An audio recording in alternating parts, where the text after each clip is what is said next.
Hello and welcome everybody. Good morning, good afternoon, good evening, and thank you for joining to episode number 9 of Going Meta. Hello, Jesus. How is it going? Hi, Alex. It's going great. Great to be here again. Yeah. It's already another month, and believe it or not, I'm again in the Stockholm office. So Oh, unusual background, but here at one of the beautiful Neo4j offices. So as it happened, I was here for episode number 8 with Max. So oh yeah, yes. Yeah. how things. That's funny. It's You kind of, could have almost done it from the same place. I I mean, know, I Max know. being also in, It in was kind of an Stockholm. improvised Yeah. booking of the room, so I ended in this one, which is nice. It's starting to get dark here, but it's all good. Yeah. It's a sunny day today here, so should have probably enjoyed it more than I did. Spend it in front of the laptop, but Yeah, that's how it is often. But yeah, I mean, it's amazing that we are already speaking of episode 9. Feels like we only started this series a few weeks ago, but I actually, agree. it's That's just fantastic. I'm so somehow I'm proud that we're being so consistent, and I think I believe we're producing some interesting content. I mean, we're getting really good feedback, and that's the important thing. So as long as people keep finding it interesting, then we'll be here, right? Yeah, absolutely. Yeah, and that's a good keyword, I think, for you, dear watchers slash listeners. If you are finding this interesting, let us know. Type in comments what you'd like to see. I think I saw a week or so ago somebody wrote a comment and you already replied to that on YouTube. So that's maybe something for a future episode. But yeah, if you have any topic that kind of touch the ontology, knowledge graph, semantic web world, let us Sure. know. I either tweet at Jesus directly. His handle is here on screen, or let us know in one of the comments. You can comment to, I think, all of the streams we are sending this to. So if you're watching this on LinkedIn, you can put a comment underneath. If you're watching this on YouTube, you can put a comment. If you're watching this on Twitch, you cannot put a comment, but you can, type it in chat right now, or find another way to let us know. But yeah, it would be great to get some feedback. I know we have dear regular watchers who watch this every episode and are fans. So thank you for this. So it's really, that makes it all more worth it for us when you talk to people, and then you realize, okay, actually this is really helpful. This is great for you out there, and you like it and you enjoy this content. So obviously we will continue doing that. So And I think one important thing, and I suppose we make it as clear as we can, but all the code, everything we run in these sessions goes straight onto GitHub. And yep. one of the things that we would really love is for you to give it a try, to play with it, to find ways to improve it, to comment on it. So that's the kind of feedback that we would really appreciate. But it's all, I suppose, in the link. It's going to be in the YouTube. Yeah, the link to the repository is in the video description. Again, if you watch this on Twitch, then you don't have a video description, so you won't see it there. But it's on YouTube, and I can put it in chat right now. So that should be helpful as well. Let me quickly get that link. Yeah. Here So it this is. session, it's still not uploaded, but I'll Obviously, clearly yes. I mean, put it at the end. yeah. But yeah, that's where everything goes. So Yeah. and I know that some people are looking at that because we got some stars on that repository and some people following it. But yeah, any comments, any feedback is really welcome, and gives us ideas for future episodes, right? So that's Yeah, I put the link also here on the big screen so that you have it. Okay. Before we dive in, and I think you might have seen that little banner that is passively aggressively sliding by, telling everybody, "Oh, Nose is coming up." I'd like to spend a short short hot minute on Nodes 2022. It's coming up. So it's in a month, 1.5 months, 16th and 17th of November. And we have a great agenda. It's currently building. The landing page is being built as well. So if you have not heard about it and have not registered yet, please check out the website. I also posted the link in chat.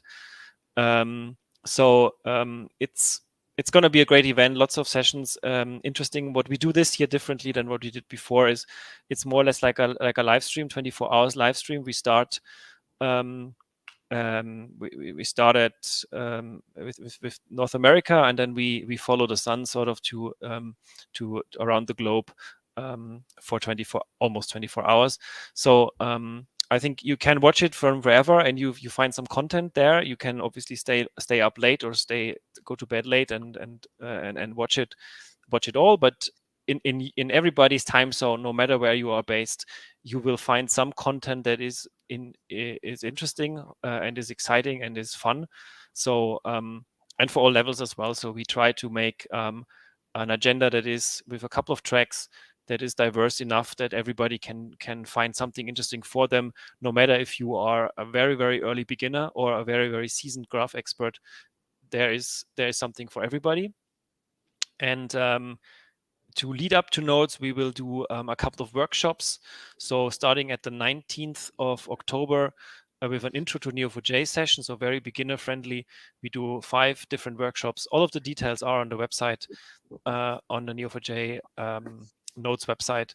So would be great to see you there. Join us and register for Nodes. And yeah, that was that. And with that, I think we are ready to go and can dive into Neo4j semantics, knowledge graphs, and what was the title again? You just sent it to me a second ago, so I didn't memorize it. I don't make it easy for you. Let me bring up the slide that I'm going to use. As always, I'm going to hang on. Because it's a new environment, so I'm going to share my screen. And let me know when you can see it. Boom, that should be it. And hopefully you should have in front of you the slides. Yep. I'll probably go on presentation mode for a minute. So that's the pompous and big title: Unsupervised Knowledge Graph Construction and Graph Observability. So that's the, I'm a lot to unpack in this definition, but that's the title. I know you've been asking for that for days, but here it is. And yeah, like I say, a lot of words there. Some of them, with many syllables. But let's see what we mean by that. And one of the objectives that I had with this session is to start bringing things together, because we've kind of touched on a number of probably building blocks of what looks like a complete data pipeline or a knowledge graph construction data pipeline. And I'm going to make references to some of the topics that we've covered in previous episodes. But what's the starting point? So one of the things that we did, and this is a capture from something we presented last episode. So we talked about integration patterns, and one of the things that we talked about is the fact that many pages contain small fragments of RDF, very commonly in JSON LD serialization format, which happens to be a graph, as we proved by showing how that can be ingested into Neo4j, visualized, stored, and analyzed. So I put this capture on LinkedIn, and there was a very a huge, I would say, response, loads of engagements, people liking it. So I thought it gave me the idea of maybe diving a bit deeper into this topic, and that's what we're going to start. So we're going to try to use data from public sources, in particular from web pages and from media, from in this case from an online paper. But we're going to enrich it with, like we've done in the past, with ontologies. We believe that the two main components of a knowledge graph are the the instance data, the facts about the world, and then these facts get enriched by some kind of formal description of the domain, or organizing principle, if you want to call it like that.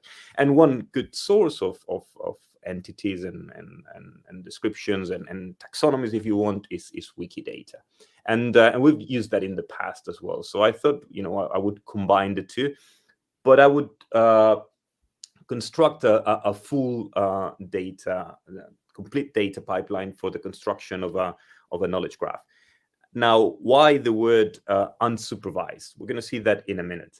And associated with that, with the fact that it's unsupervised, which is not entirely under my control. So I don't know what's going to end up in my knowledge graph, because all I'm going to do is point at a source that contains information, and then I will enrich this information with an ontology, but the ontology will be loaded based on the information that I load in the first place from these public sources. So I really don't know upfront what's going to happen.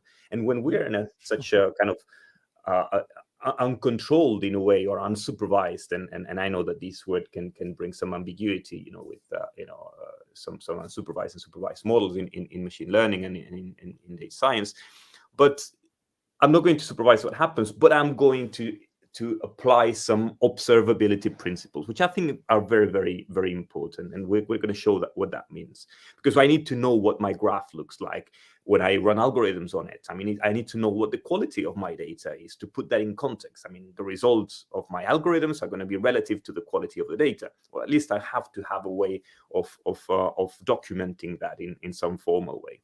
And we've done that as well. So does that make sense so far? And always, here's my sketch, and I'll touch on all the points there. But does that make sense? So we're going to start from a source of data. Like I say, it's an online paper. I'm going to extract, and that's the upper part of the pipeline, extract these fragments of graph data in these pages. I'm going to take that through a pipeline. I'm going to explain in a minute what that looks like, but it will end up populating our Neo4j knowledge graph. And I'm going to enrich that with ontologies coming, or classifications, if you want, entities, hierarchies coming from Wikidata, and both will end up in the knowledge graph. So once I have that there, I'll complete the picture by applying these observability elements. So I'm going to apply some shapes, which we talked about, I think it was episode 3 or 4, that are going to tell me what's the shape of my graph and whether it's as I expect or not, because that's the kind of information that I need to then, when I run algorithms with GDS and I explore the results with Bloom, these metrics are going to tell me, hey, these results are reliable because the graph is as expected. Or maybe you should take them with a pinch of salt because there's been a drop, or there's been an unexpected change in the shape of your graph. So that's what I mean by observability. And I think it's an important element. And as we can see, that's going to bring into the pipeline elements that are external to Neo4j. So in this case, I've decided to store the results of these metrics in a relational database. In this case, this is running locally. I'll show a version of this that runs in the cloud. But in this case, the simplest relational database that I had was SQLite. Does that make sense in general? At least at the high level, Alex. Any questions?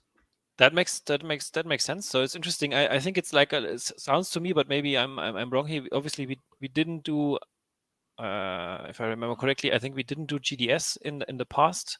That's right. So we have a new component, which we have done something similar before with extracting. So, so it's like a new dimension added to the. Because I think when you build a knowledge graph, you do it for a reason, right? So there's and you're right. I mean, we did something quite close to that. So we had some articles from I think technical articles, and we enriched that with an ontology, and we loaded into Neo4j and showed how we could do semantic search. And I I think that was episode 2. So that's what this is loaded like a next step. Exactly. So we more complexity and a little bit more advanced. Correct. So all these is formed of bits that have been covered in the past, but brought all together. and with some additional elements like GDS, which I think we have not touched before. But yes, No, you're right. I mean, this process, this pipeline. This is great. I think this is a good. Looking forward to this. Yep. Good, excellent. So let's look at these steps, because the thing is, this is quite code heavy, right? And there's some elements that it's probably worth mentioning that the whole pipeline is orchestrated with this platform called Prefect. I wanted to, there's a number of them quite popular out there these days for the definition of data pipelines, like Daxter and some others. And I decided to give this one a try. So it was kind of an experiment, but the data ingestion is very similar to the one we did in episode 2. So we're going to see how we, in that case, I don't think we covered the extraction of the RDF from the page, but that's exactly what we saw last week. So it's a pretty straightforward step where we parse the HTML from the page. Commonly in the header, we have fragments of JSON LD, which can be parsed as RDF, which is one of the serializations. So step 1 would be, actually, there's a previous step. I'm going to use the Financial Times, and the Financial Times has an RSS feed, so a news feed, where I can get the latest news. I get the links to them, and then for each one of them, I iterate and I do these to each of the latest news there. So I scan the page with an HTML parser. I extract the RDF JSON LD fragment, and then I process that to extract the bits that I want. So that's step number 1. That's what happens here. I extract the RDF. Now the RDF contains a summary of the article. It contains the title. It contains things like the publishing date. And one thing that I need to do, and we covered that in previous episodes, is I'm going to do entity extraction on that, because I want in my knowledge graph to annotate, if we want, the article with some entities that are mentioned in it. And for that, again, I'm going to use the Google Cloud Platform service. So there's a set of NLP services, and in particular, one is the entity extraction service. So that's what I'm using. And then once I have the rich data, which is basically the article, the title, and the set of entities that have been extracted, then that's what I load into Neo4j. But in parallel, what I do is, from those entities that I've extracted in this phase, I'm going to go to Wikidata, and I'm going to say, hey, for these entities, are there a category defined in Wikidata? And I'm going to run a Sparkle query in my code to extract the ontology, and I'm going to get entities and even parent entities. I'm not going to go super high in the hierarchy, because I don't want to create a horribly complex, I don't want to bring everything from Wikidata, but I'm going to go like one or two steps. And that's going just to prove it exactly. works. Yeah.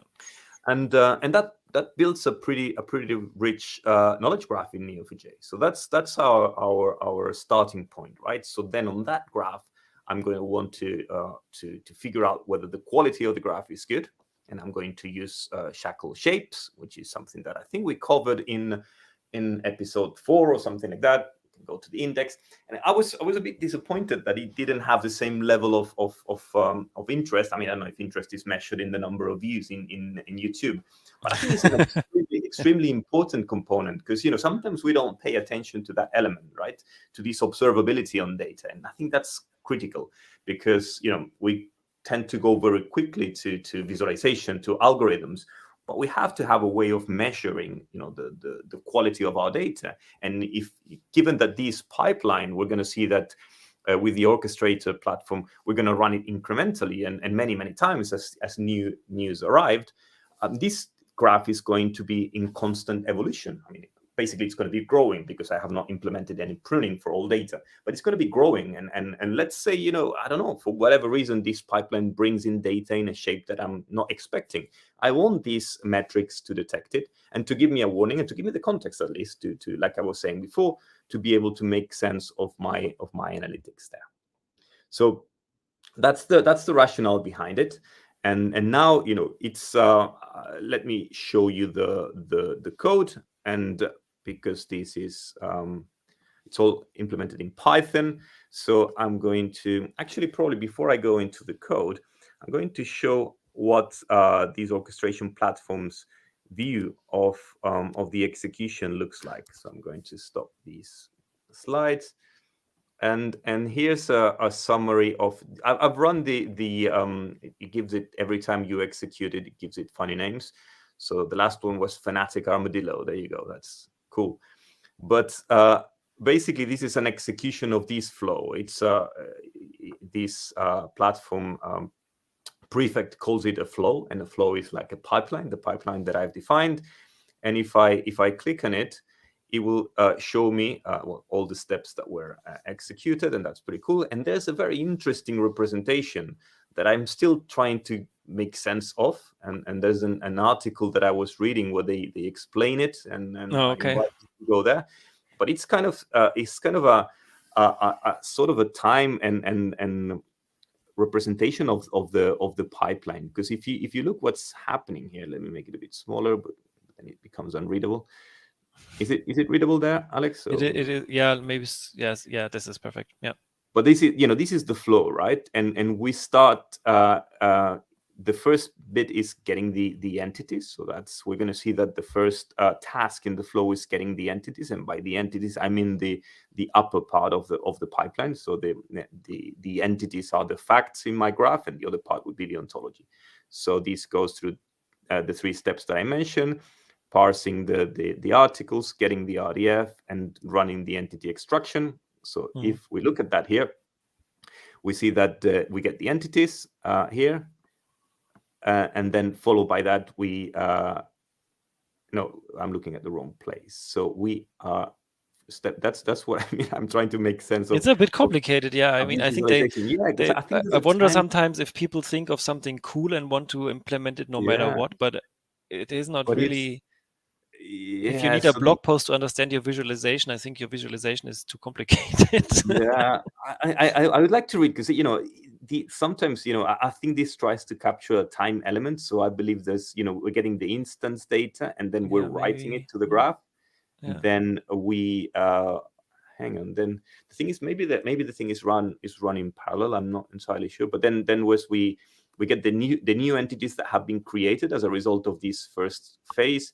Then we get the ontology. We go to Wikidata to extract the ontology, and finally we write the ontology elements to the graph. So these are the 2 graph steps.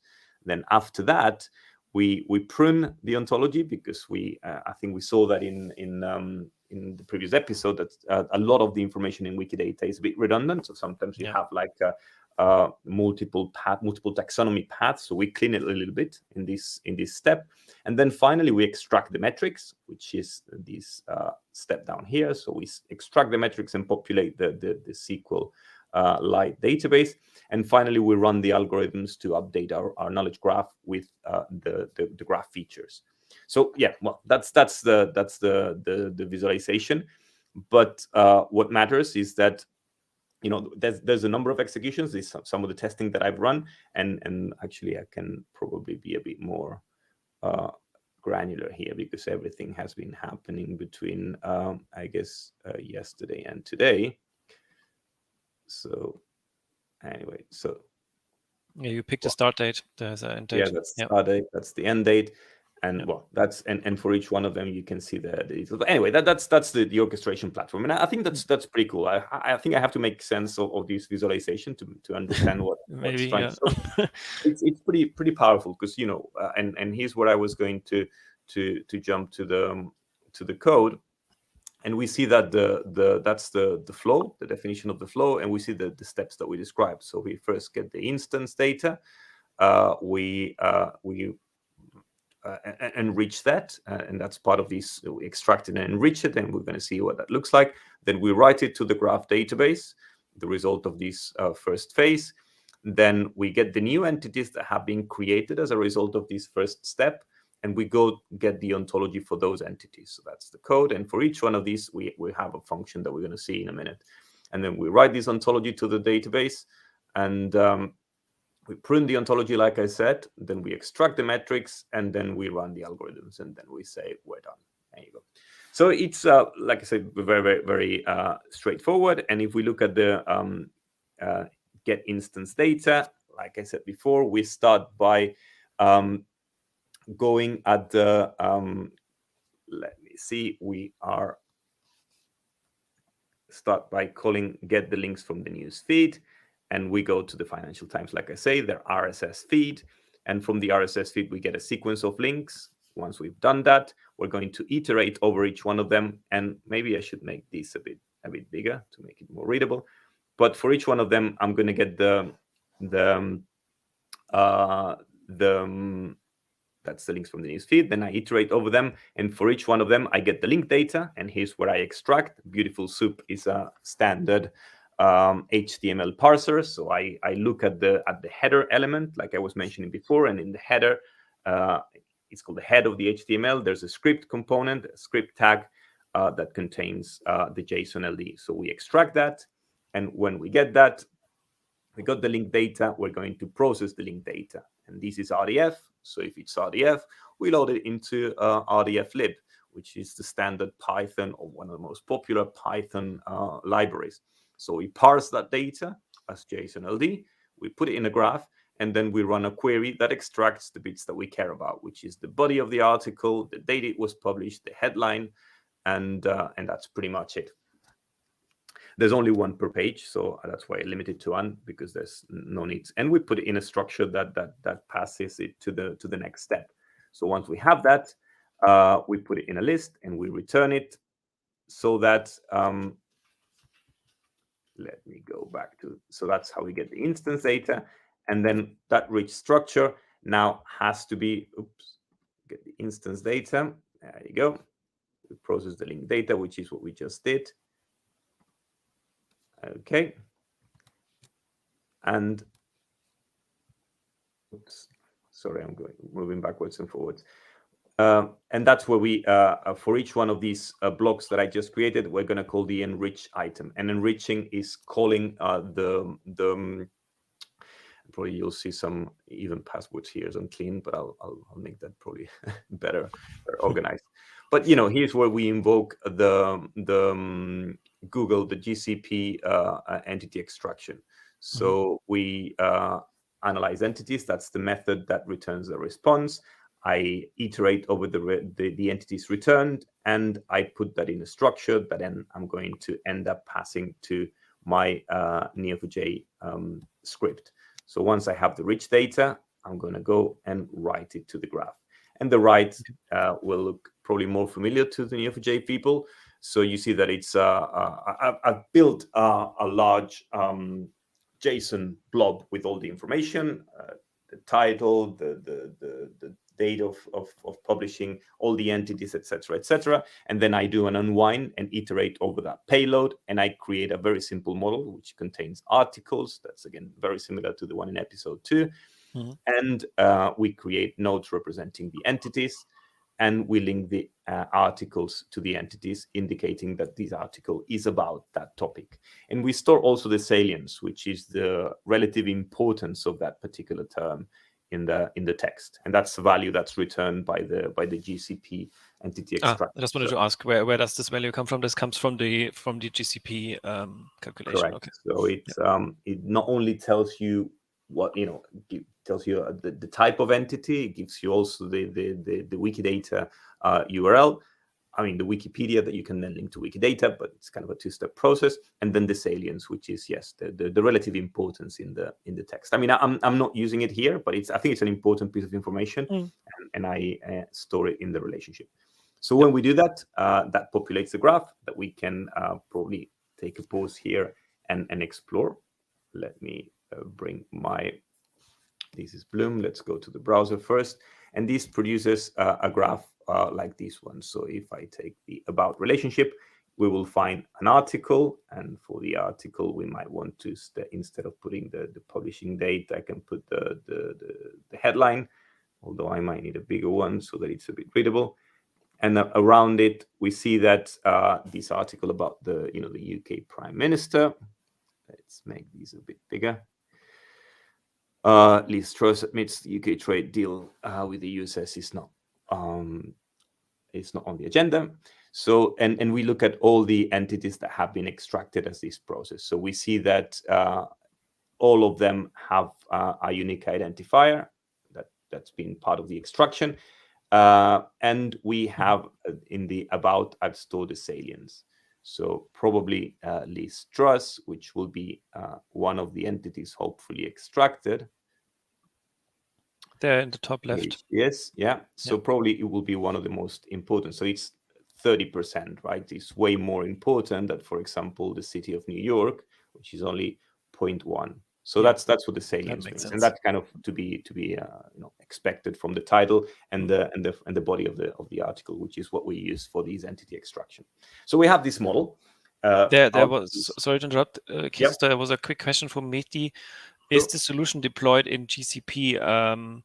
So I think we, I mean, it's at this point, I'm running it locally, but I'm going to deploy it, in this case, in the Prefect, cloud. But it's you can really run it wherever you want. I mean, it's Python code that ultimately, and I've jumped to the wrong page, to the wrong Python environment. But yeah, so these can, I mean, ultimately it does access the GCP service. So of course you need access to that. But that in this particular case is running locally, but could run in the cloud as well. But it does not necessarily, as long as you can invoke, and that's what we can look at that, because that's what this library does for you. There's a client library for using the GCP NLP services. So we get the instance data. Here's the method. So here's where we enrich the item. So here you are implicitly calling the GCP service, but this can run from anywhere. Okay. So as you can see there, here's the kind of unsupervised kind of approach. I mean, I don't know what's going to come up because I don't know what the news are going to be. I mean, I kind of have an idea, of course, what's the topics that are relevant these days, but I don't make any assumption on which are going to be the entities or what are going to be the elements in my knowledge graph. So what I do next, and in the next step, which was the second part of the pipeline, is I'm going to get the new entities that have been created, and I'm going to for those entities, whatever they are, I'm going to go to Wikidata and enrich them with ontologies. How do I get these entities? Sorry for interrupting again, but do we have some kind of filter on what news are picked? I mean, on topic, or is it just the last X from the feed? Yeah, the RSS feed. Yeah, I mean, I've done a trick because I want to run it multiple times. So the feed is time based. So if you call it, it will have the most recent news, and it gets constantly updated. That's what a news feed does. But then it has a page parameter which helps you traveling back in time as many pages as you like. So when I run this thing again, I'm going to say, well, run it 50 pages back, and maybe that's the news from 3 days ago. So that's the kind of control that you have, but it's always the recent news. Now it's true that there's multiple RSS feeds. This is the main one, so like the main page if you want, but you can focus on the technology news or in politics or in sports. So they have different feeds, and you could pick one, and basically the code would be identical. All you have to do is point at the right RSS feed. Okay. So so we've built that model, and we have created in our graph new articles, and we've linked them to entities. Every time we run this iteration, sometimes we'll have entities that were already there, because probably there are chances that we're going to have more news about the Prime Minister of the UK. There are chances that we're going to have news about Ukraine. There's going to these kind of topics that will be recurrent. So we'll end up reusing them. But every time there's new topics, and that's why I detect here, I'm going to go and enrich them with Wikidata.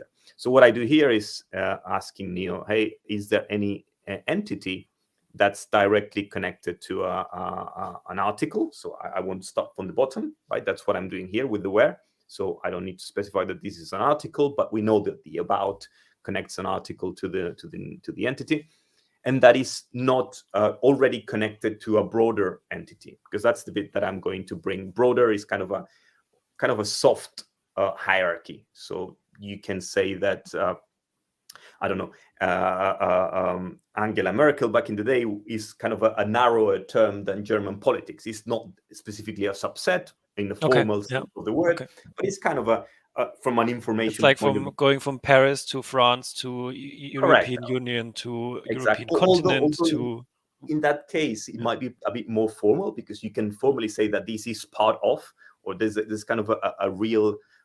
Here it's more kind of a vague one. It's kind of a more related broader term, Okay. which is kind of the idea of what we get from Wikidata.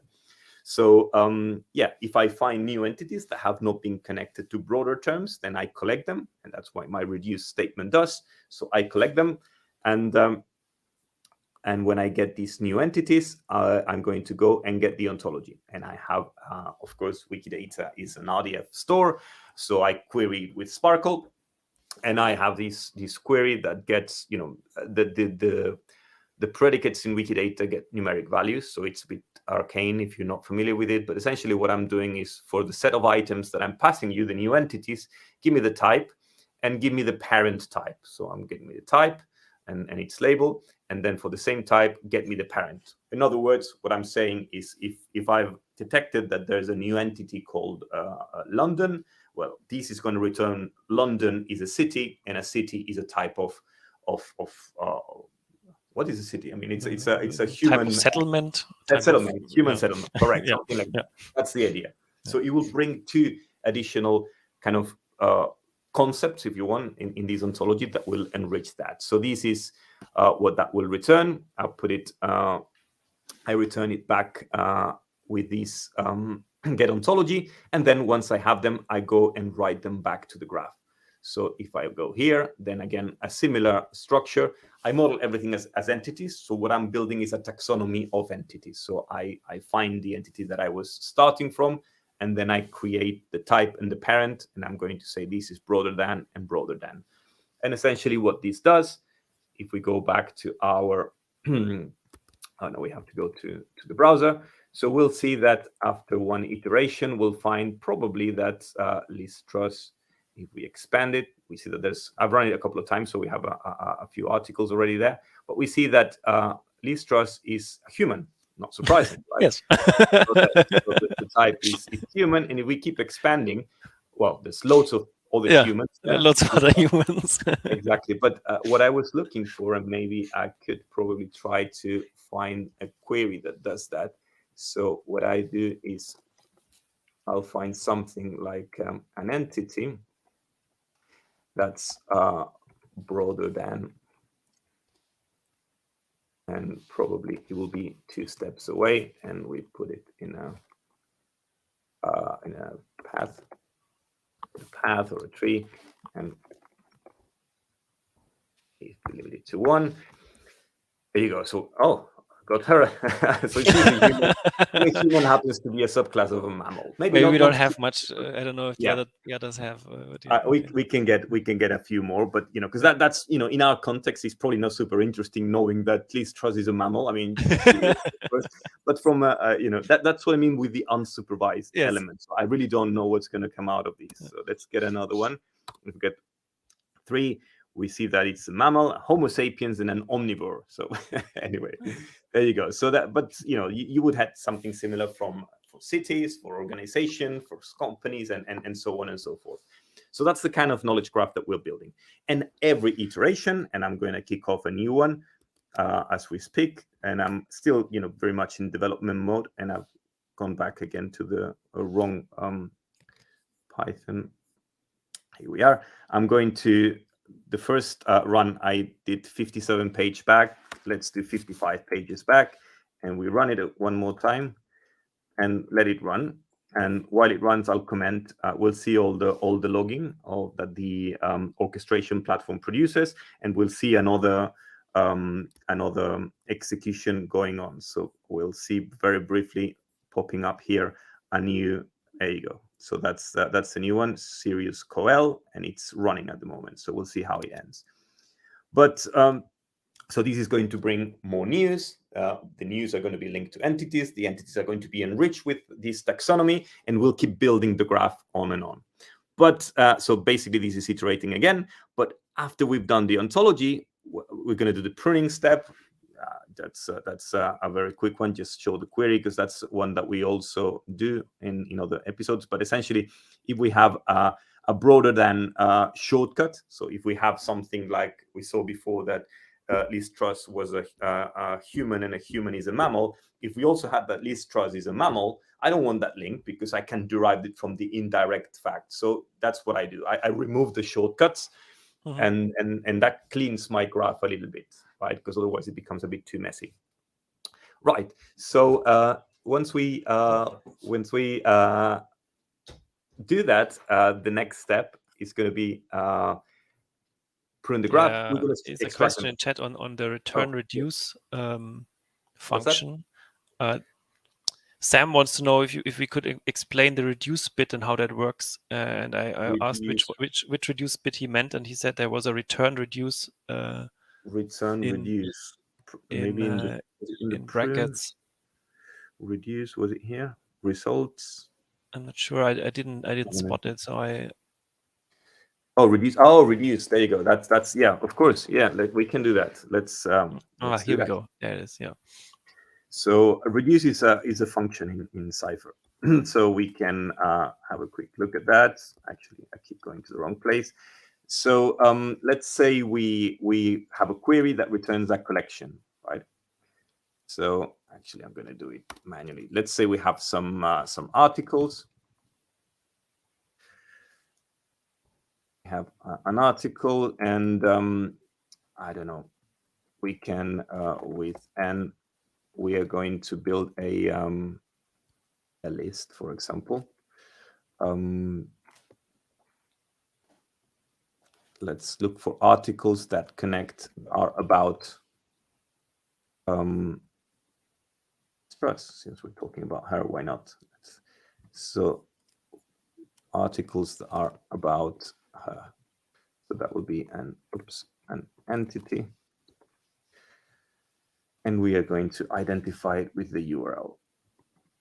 Right. So that should hopefully give us,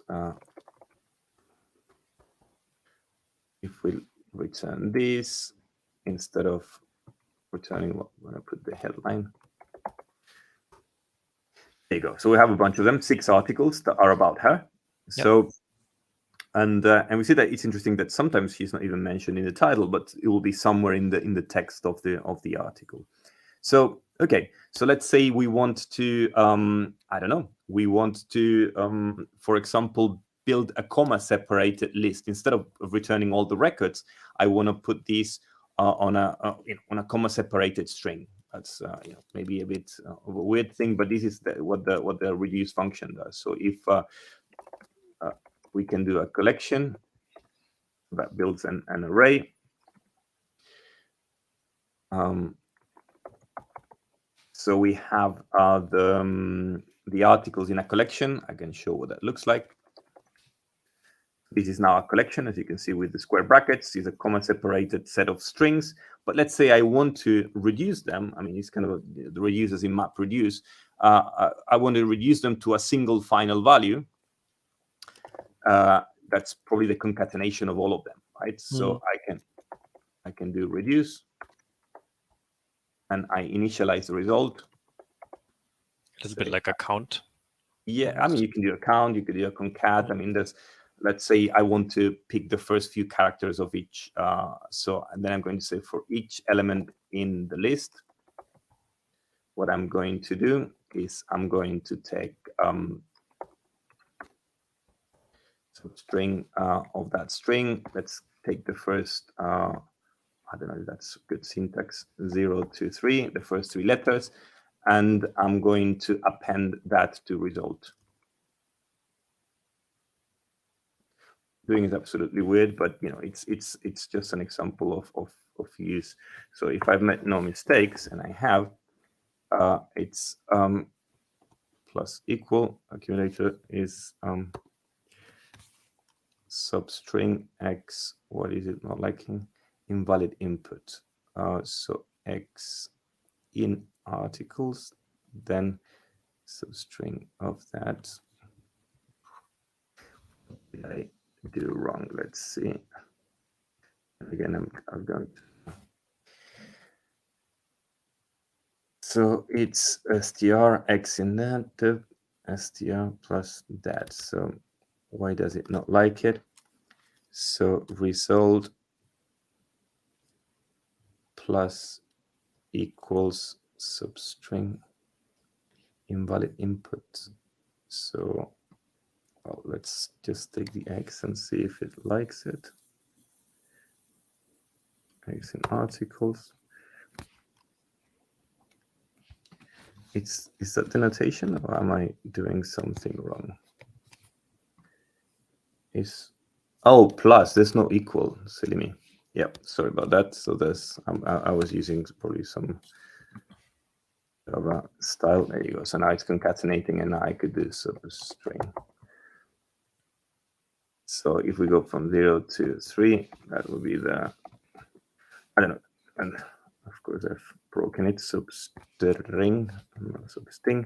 That's it. So that takes the first 3 characters of each element in the list. So it's a function that takes a list and aggregates the result in some way. In this case, I'm just combining, concatenating the first 3 characters, but I could do a count, like you were saying, Alex, or many other things. So that's the reduce function is a standard Cypher function. So if you go to the Cypher cheat sheet, you'll get it. Good. So let's go back to the why it keeps going to this one. So if I minimize that, maybe that's perfect. Good. So I was saying that if we go back to the last step, so while we were doing it, it's finished. So we have another iteration, and I have some output of what's been happening. But what's happened is that we extract the metrics, and what's happening here is that we are, and I'm not going to, I will refer you to the episode 3 or 4, I can't remember, where we defined some shapes. So essentially what we do here is we've defined what we expect the graph to look like. And we can look at that briefly if we do call n10s validation list shapes. So we've loaded that as part of the script, and we've said that an article has in the about relationship, so the connection between an article and an entity, we have a minimum of 10 and a maximum of 40. I know it's absurd, but it's just as an example. Let's say that I know that an article, in order to be complete, has to have at least 10 entities mentioned in it and no more than 40, right? Just a rule as any other. But and for the same in the same way, I've decided that an entity can have a maximum and minimum number of parent and child things. I mean, here the least important thing is whether these make sense or not, right? So it's more a question of I can formally define some rules that need to be verified in my graph. For example, the about relationship needs to connect an article to an entity. If it connects to something else, that will be wrong. The name property in an article has to be type string. So you can combine data quality, data types with some structural elements, but essentially you define the what's it called, the degree, what's the other word for degree? The degree of a node, the cardinality of relationships, things like that. So basically, you set a set of rules, and when you run the validation, this tells you whether there's any case in your data, whether some of the data that you've loaded goes against that. So effectively, what happens is that you do n10s validation validate, and that produces a report. What I do is, instead of putting it on the screen, I'm saving it in a relational database. So what we see over time is that this is my local MySQL. I can run a query here. I'm storing all these results, all these violations, if you want, all these metrics, if we want to call them like that, that told me, well, there was a problem with this node ID, and this is the way I identified with its URL. And the problem is that there's a violation of this, of the maximum count constraint, because applied to the broader relationship. And there's a description because the cardinality, the incoming cardinality was 35, and that's outside the maximum and minimum limits. And we have an exception ID. We have the timestamp when that took place. I will not go into the details, but we have now in a database, and probably on a later episode, we could build a chart on that. We could put that in Tableau. When we move that to the cloud, we can put it in Looker, whatever your BI tool, and we can have a dashboard that highlights any kind of alarming situation. So maybe it's normal to have a bunch of those that are particularly dense in my knowledge graph, but sometimes it's not. And I want to be able to detect that very quickly. And that's exactly what my data observability, at least partially, that's what we're doing here. So every time we run the pipeline, we do another iteration, we enrich the graph, and we produce this output. And like this, now I can query it with SQL, but I could put a BI tool to produce a dashboard that would warn me of any kind of anomalies, right? Yeah. Good. And then finally, assuming these the results here are not problematic, what I would go is with the last step, which is, okay, now I'm in a condition to run my algorithms. And what I do with my algorithms is I refresh my projection. So I drop the one that exists. I recreate the projection on the new version of the graph that I've just updated. And in this case, I'm just running PageRank. So I'm running PageRank and I'm storing the result in the property PageRank. So now I will have all the nodes with a PageRank score that indicates how central they are. I mean, this is just an example, but the idea is that I can run any analytics task, any data science, any algorithm as part of my pipeline. So, right. So this, like I was saying, has just completed. Let's run another one. Let's say 50 pages old. Save it and run it again. But it will basically iterate the whole thing. Another phase of loading the data. And let me bring the slide here, and we see that there's another note in this chart starting here, but the last one again completed in a similar way like we saw before, right? So again, we have to make sense of this visualization, but essentially it completed nicely, and we had a new version of the knowledge graph on which we run algorithms to enrich it. What can I do with that? Well, one thing that I could do is do some visualization with Bloom. As you know, one of the things that we can do is this. I need to refresh my perspective, right? Or even create a new one, because this is an old one. So I can delete this one and create a new perspective on my graph, generate it, and hopefully it should have articles and entities. I can ignore this, which is the configuration. I can actually remove this one because I don't want to do visualization on this one. And yeah, I can use, for example, let's get articles connected to entities. There will be a bunch of them, and that's only the first level. But I can use as a way, and maybe you can help me here. But I can say that I want to put the entities. I want to make them maybe bigger. Add a rule. Make them, for example, based on the page rank that has been computed, and I don't know, make them page rank. That's the. You can do range maybe, or What's it between? If you do a range, then it's probably maybe easier. We're doing the range here. Yeah. Okay. Between Can we do it on the size? Okay. Well, something like is this I don't know if I'm doing it right, but yeah, you need to click apply size. No, size was good. Apply color. There you go. Now you change the color. Or apply size. Anyway, well that's I can customize the visualization, and if I keep going, because that's the thing. I've only gone one level up, but if I keep expanding, and I go to the broader terms, hopefully I'll get some of the probably more central. But again, that's the idea of a complete data pipeline. And I think one of the things that we can do now, and this is just literally me playing, is run algorithms here, right? So we could, as part of my pipeline, I update my PageRank score. So I just look for centrality, but I could do something like betweenness, right? Which is more of a clustering one. I have no idea if this will produce any kind of meaningful results, but let's put a between. No, I didn't want centrality. I want Louvain. Sorry, I wanted to do community detection. Let's do this one. So this applies to the unique colors. I don't know if that's conflicts with what I was setting before as this rule-based Do you know if that overrules the? I'm not sure. Oh, there you go. See, it was.